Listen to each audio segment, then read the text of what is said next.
Bismillahirrahmanirrahim. Assalamu alaikum, class 7. How are you, students? I hope you all are fine and doing great, class. In today's working, we are going to complete our question answers. Question A से लेकर question ई तक हम questions को discuss कर चुके हैं. आज की वर्किंग में हम क्वेश्चन नंबर एफ करेंगे. Unit number 12 Julius Caesar, page number 149, question F. So let's start. Why do the citizens feel guilty? Question F है हमारे पास. Why do the citizens feel guilty? जो शहरी थे वो शर्मिंदा क्यों फील कर रहे थे, गिल्टी फील क्यों कर रहे थे. क्लास उनकी शर्मिंदगी की वजह ये थी कि उन्होंने जूलियस सीजर को सपोर्ट करना स्टार्ट कर दिया था. पहले वो सपोर्ट करते थे पॉम्पी को, और कुछ टाइम गुजरने के बाद उन्होंने जो है वो किसको सपोर्ट करना स्टार्ट कर दिया था, जूलियस सीजर को.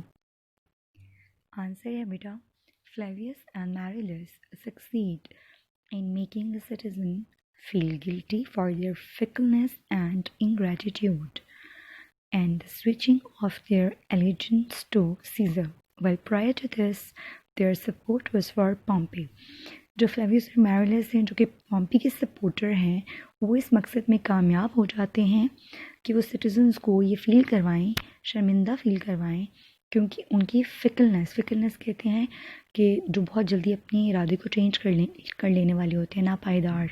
और इनग्रैटिट्यूड का मतलब है नाशुक्रे लोग, कि वो बहुत ज़्यादा जल्दी स्विच कर लेते हैं अपनी एलिजेंस को, मतलब अपनी लॉयल्टीज़ को, अपनी फेथफुलनेस को सीज़र की तरफ. हालांकि इससे पहले while prior to this इससे पहले prior to this their support was for Pompey. उससे पहले किसको सपोर्ट करते थे, पॉम्पी को सपोर्ट करते थे. So that is the reason they were feeling guilty. जी क्वेश्चन को रीड करते हैं. What two special events are being celebrated on this day? कौन से ऐसे दो ख़ास इवेंट्स थे जो सेलिब्रेट किए, मनाए जा रहे थे इस दिन पे. एक तो वो लुप्रकल डे था उनका, जो कि उनकी एनुअल फीस्ट होती है और जिसमें वो बैड स्पिरिट्स को वार्ड ऑफ करते हैं, और गॉड लुप्रिकस के से रिलेटेड रोम का जो है वो एनुअल फीस्ट का डे था. और उसके अलावा वो सीजर की विक्ट्री को सेलिब्रेट कर रहे थे. आंसर है बेटा, it's the day that Caesar is returning home to Rome after his recent triumphs in battle. जंग में जीत कर वो वापस आ रहा था और उसको सेलिब्रेट कर रहे थे वो लोग.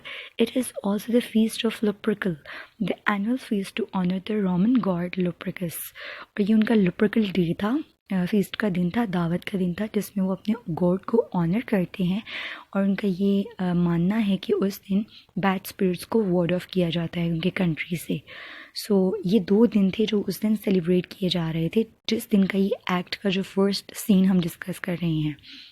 तो ये उससे रिलेटेड पूछा गया आपको.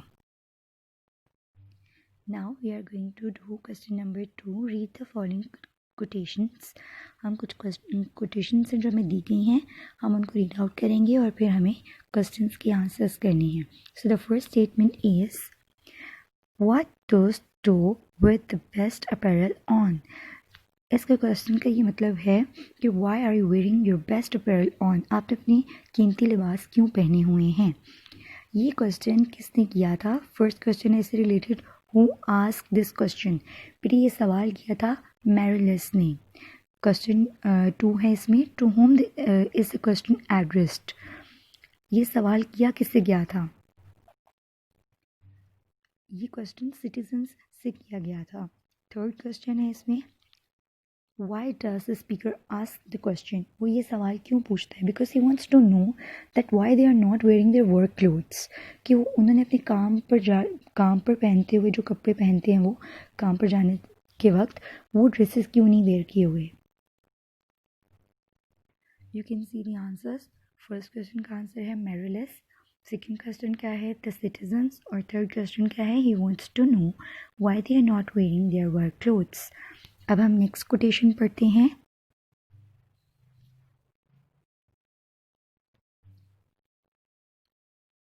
जी second statement है, traits are that I hope I may use with a stiff conscience, which is indeed, sir, a mender of bad souls. This statement is spoken by cobbler, और ये किससे बोली गई थी?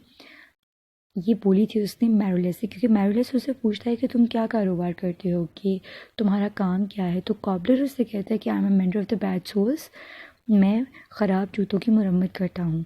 तो फर्स्ट क्वेश्चन का answer है हु इज़ द स्पीकर, तो इसका आंसर होगा कॉबलर। और सेकंड क्वेश्चन है who is the sir that the speaker addresses, और जिसको उसने सर कह के मुखातिब किया है स्पीकर ने, वो कौन है? Marullus. Third statement, what is the play on the words that the speaker makes, वो जो वर्ड्स उसने यूज़ किया ना बैड सोल्स, इसमें कौन सा जोक है? Hidden joke. What is the play का मतलब है व्हाट इज़ द पन, joke on the words that the speaker makes. तो इसमें जो जोक उसने किया था वो ये था, बैड का वो वर्ड जो यूज़ किया उसने वो वॉर्न के सेंस में किया है, और सोल्स उसने बोला तो सोल्स जो है वो जूतों वाला है, लेकिन वो उसको कहना ये चाहता है कि तुम्हारे जैसी जो इंसान होते हैं जिनकी बैड सोल्स होती हैं मैं उनकी भी मुरम्मत कर लेता हूँ। तो इनडायरेक्टली वो उससे बात कर रहा है, बात वो वर्ड्स सोल्स जुमले वाला उसका जूते वाला यूज़ करता है, लेकिन वो कहना ये चाहता है कि आप जैसी बुरी सोल्स को भी मैं मेंड कर सकता हूँ। नेक्स्ट स्टेटमेंट है, क्वेश्चन है how does the person who hears these words react. तो मैरुलेस उसके ऊपर किस तरह से जो है वो बिहेव करते हैं। Marullus gets very angry and and calls the corporal an insolent villain, और उसको वो फिर रास्कल कह के बुलाता है। रास्कल या नेव कह लें आप, नेव कहता है ना उसे। फर्स्ट क्वेश्चन का आंसर देख लें आप, लिखा हुआ है द कॉबलर, जो स्पीकर था वो जिसको सर के बुलाता है उसका नेम है मैरुलेस। थर्ड क्वेश्चन में उसने पूछा हुआ था कौन से ऐसे वर्ड्स हैं, यू कैन सी द पन is in the phrases, a mentor of the bad यानी वॉर्न, और सोल्स को वो सोल्स रू वाला कह रहा था, SOULS वाला, ठीक है। और लास्ट क्वेश्चन है कि मैरुलेस ने कैसे से रिएक्ट किया था। तो Marullus gets very angry and calls the corporal insolent villain. जीसी स्टेटमेंट है what conquest brings him home, वो कौन सी फतूहात है वो जो लेकर रोम में आता है Caesar. Who says these words and to whom, ये वर्ड्स किसने कहे थे और किससे कहे थे? मैरुलेस ने वर्ड्स कहे थे सिटीजन से, ठीक है। और सेकंड क्वेश्चन है who is the he being referred to, उसने ये जो स्टेटमेंट बोला ना मैरुलेस ने, तो यहाँ पर ही से क्या मुराद है? यहाँ पर मुराद है सीज़र, कि सीज़र कौन सी जो है वो ट्रायम्फ्स या कॉन्क्वेस्ट को लेकर आया जिसको आप सब सेलिब्रेट कर रहे हो इतना। नेक्स्ट क्वेश्चन है व्हाट वर, क्वेश्चन नंबर 3 है what were the conquests that this persons made. Caesar ने पॉम्पी को डिफीट किया था और वो अभी शहर में दाखिल हुआ था, तो ये वो सेलिब्रेशन है जिसका यहाँ पे जिक्र किया जा रहा है। लास्ट क्वेश्चन है वेयर इज़ होम, होम कौन सा है बेटा? रोम का जिक्र हो रहा है इस पूरे प्ले में, जिसका जिक्र होगा और जिसकी फतूहात की हम जिक्र कर रहे हैं वो रोमन एम्पायर है जिसका जिक्र हुआ है, ठीक है बेटा। चलिए अब हम इसके आंसर्स देख लेते हैं। फर्स्ट क्वेश्चन का आंसर है जो कि पूछा गया था कि who says these words and to home, Marullus says these words to the citizens of the Rome. Second question था who is the he being refer to, किस जो इसकी तरफ इशारा किया गया है ही कहकर वो कौन है? सीज़र। थर्ड क्वेश्चन था what were the conquests that this person made, Caesar ने कौन से कॉन्क्वेस्ट्स किए थे यानी कौन से फतूहात। Caesar has just defeated Pompey's son and has yet to arrive in the city but he comes in triumph over Pompey's defeated sons. और लास्ट क्वेश्चन है वेयर इज़ होम, और घर का जो जिक्र किया गया यहाँ पे घर से क्या मुराद है? रोम।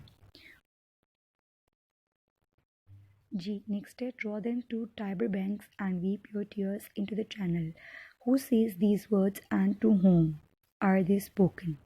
ये वर्ड्स जो हैं draw them to the Tiber banks, ये किसने कहे थे? कि इन सबको एक दरिया का नेम यहाँ पे मेंशन किया गया है, टाइबर बैंक। ये दरिया है जो रोम में बहता है, इटली का मरकज़ी दरिया है बेटा। तो उसने कहा था कि आप इतने आंसू बहाओ कि जो आपके आंसू हैं वो रिवर जो है वो टाइबर रिवर तक पहुंच जाएं और उसको ओवरफ्लो करना शुरू कर दें। तो who says these words and to whom are they spoken, ये वर्ड्स फ्लेवियस ने कहे थे। नेक्स्ट क्वेश्चन है what is the Tiber, Tiber क्या है? The river flowing through the Rome, ये रोम से बहता हुआ एक दरिया है। क्वेश्चन 3 है who does the word them refer to, इसमें देम से क्या मुराद है? All the poor man of their sort, अपनी ही तरह के जो हैं वो बेचारे लोग, यहाँ पे पुअर से मुराद गरीब नहीं है, बेचारे। और फोर्थ क्वेश्चन है why should the person weep, उनको क्यों रोना चाहिए। तो वो ये चाहता था कि उनको अपनी गलती का एहसास हो, for their fault of gathering to celebrate the defeat of their leader Pompey. ठीक है, क्योंकि वो जो फ्लेवियस और मैरिलस हैं वो दोनों सपोर्टर हैं पॉम्पी के, और वो शिकस्त खा चुका है, उसको डिफीट हो गई है। तो वो क्या कह रहे हैं कि जो फ्लेवियस और मैरिलस हैं वो इंसल्ट फील करवा रहे हैं, गिल्टी फील करवा रहे हैं सिटीजन्स को कि आपको ऐसा नहीं करना चाहिए, आपको सीजर को सेलिब्रेट, उसकी विक्ट्री को सेलिब्रेट नहीं करना चाहिए। अब इसके आंसर्स मैं आपको दिखा देती हूँ जी। फर्स्ट क्वेश्चन का आंसर था यहाँ पे जो डी स्टेटमेंट लिखी हुई है जिसको मैंने बॉक्स में हाईलाइट किया हुआ है। फर्स्ट क्वेश्चन का आंसर था कि ये वर्ड्स किसने कहे थे, who says this words to whom. तो इसका आंसर है फ्लेवियस टू हिज कंट्रीमैन, देहाती लोगों को, जो उसके लोकल लोग थे, कॉमनर्स थे। सेकेंड क्वेश्चन है what is the Tiber the river flowing through the Rome. Third question है who does the word them refer to. यहाँ पर जो वर्ड देम यूज़ किया गया है वो किसकी तरफ इशारा कर रहा है, all the poor man of their sort, उन्हीं की तरह के लोग जो विक्ट्री को सेलिब्रेट कर रहे हैं, सीजर की विक्ट्री को। और फोर्थ क्वेश्चन था why should the person weep for their fault of gathering to celebrate the defeat of the Pompey, यानी कि पॉम्पी की शिकस्त को सेलिब्रेट करने की गलती। ओके बेटा, अब हम लास्ट जो कोटेशन है उसको रीड आउट करते हैं। These growing feathers plucked from Caesar's wing will make him fly an ordinary pitch, कि अगर हमने इसकी बढ़ती हुई सपोर्ट को, इसके विंग्स को काट दिया, यानी इसकी बढ़ती हुई सपोर्ट को कम कर दिया, तो फिर वो एक ऑर्डिनरी पिच पे फ्लाई करेगा, मतलब आम इंसानों की तरह, वो फिर विन नहीं कर सकेगा। तो फर्स्ट क्वेश्चन है who speaks this words and to whom, ये वर्ड्स किसने कहे थे और किससे कहे थे। फ्लेवियस ये वर्ड्स यूज़ करता है मैरिलस के साथ। ये दोनों जो हैं वो लोगों को डिस्करेज कर रहे हैं ना, तो वो चाहते हैं कि सीजर की सपोर्ट को ख़त्म कर दिया जाए, तो फ्लेवियस ये वर्ड्स यूज़ करता है मैरिलस के साथ। नेक्स्ट क्वेश्चन है what is meant by growing feathers, why would the feathers be growing. यहाँ पे ग्रोइंग फेदर्स से मुराद है वो जो ऑनर मिल रहा है ना सीजर को, और सीजर जो है वो लाइक अ बर्ड जो है वो ग्रो कर रहा है, उड़ रहा है, फ्लाई कर रहा है, मीन्स कि वो पावरफुल होता जा रहा है, ही इज़ बिकमिंग पावरफुल। तो इस वजह से यहाँ पे इससे मुराद ये था। What is meant by fly an ordinary pitch. Third question read कर रही हूँ, why does the speaker wish for this. Flavius जो है वो नहीं चाहता कि सीजर जो है वो पावरफुल हो या उसको शोहरत मिले, उसको एक्नॉलेजमेंट मिले, और वो उसको चाहते हैं कि वो जस्ट लाइक अदर जनरल्स एक नॉर्मल जो है वो ऑर्डिनरी जनरल बन जाए, और बस वो उसको हीरो नहीं बनना देना चाहता। That is why he is using these words here. Next question है what would happen if he was not supported stopped from flying in ordinary pitch. क्या होगा अगर उसको स्टॉप नहीं किया गया, तो वो बहुत बड़ा हीरो बन जाएगा और लोग उसको पसंद करके अगले कमिंग ईयर्स में भी उसी को अपना जो है वो लीडर जो है वो सिलेक्ट करेंगे। तो फर्स्ट क्वेश्चन का आंसर मैं आपके सामने रीड कर देती हूँ। पहले मैं क्वेश्चन बोल देती हूँ, who speaks these words and to whom. ये वर्ड्स बोले थे फ्लेवियस ने मैरिलस से, so Flavius to Marullus. Second question है what is meant by growing feathers, why would the feathers be growing. Growing feathers refer to accolades, and accolade का मतलब होता है to the award for acknowledgement and honours that are being heaped on Caesar, जो कि Caesar को मिलते जा रहे हैं। Scissor like a bird is growing feathers and becoming more powerful, यही मैंने आपको एक्सप्लेन किया था। थर्ड क्वेश्चन है what is meant by fly in ordinary pitch, why does the speaker wish for this? Flavius doesn't want Caesar to become too great, but वो नहीं चाहता कि वो बहुत अजीम हो जाए, अजीम बन जाए, but to be brought down, लेकिन वो उसे नीचे लेकर आना चाहता है, to earth, ज़मीन पर लाना चाहता है, and treated in an ordinary way as any other general, उसको बिल्कुल आम से जनरल की तरह ट्रीट करवाना चाहता है। He certainly doesn't want the people to make him into a hero, उसको हीरो नहीं बनने देना चाहता लोगों की नज़रों में।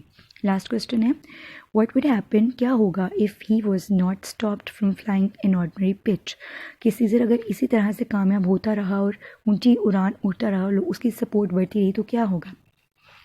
Scissor might become too full of himself, यानी कि वो बहुत ज़्यादा जो है अजीम हो जाएगा, बहुत ज़्यादा एक्नॉलेज होगा, तो लोगों की नज़रों में हीरो बन जाएगा। If he sees the great support he has from the ordinary people of the Rome. So ये से आपकी कोटेशंस जो आपको करवा दी गई हैं बेटे, आपने इनको बहुत अच्छे से लर्न करना है। यहाँ पर हमारे रेफरेंस टू कॉन्टेक्स्ट का जो क्वेश्चन है वो भी कंप्लीट हो जाता है। नेक्स्ट वर्किंग तक के लिए अपना बहुत सा ख्याल रखिएगा। Keep on doing hard work, रुकना नहीं है, आगे बढ़ते जाना है। Stay blessed. अल्लाह हाफिज़।